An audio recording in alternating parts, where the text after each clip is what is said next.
Server down અને કામ ચડે ધક્કે આવું જ થઈ રહ્યું છે રાજકોટના ઉપલેટામાં। જી હા, રાજકોટ જિલ્લાના ઉપલેટાના ખેડૂતો હેરાન પરેશાન થઈ રહ્યા છે।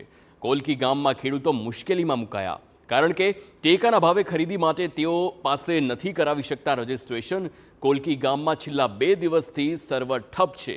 ટેકાના ભાવે ખરીદી માટે રાજ્ય સરકારના સમૃદ્ધ પોર્ટલનું સર્વર સતત ડાઉન છે, જેથી ખેડૂતો રજીસ્ટ્રેશન નથી કરાવી શકતા।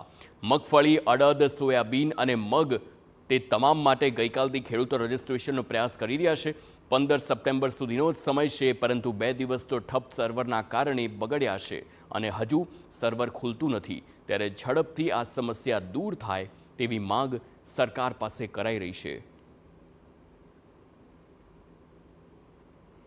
હાલમાં ગુજરાત સરકાર દ્વારા ઈ સમૃદ્ધિ પોર્ટલ નાફેડ માટે જે ઓનલાઈન શરૂ કરેલ છે, તેમાં અવારનવાર એરર આવે છે, જેથી ખેડૂતોને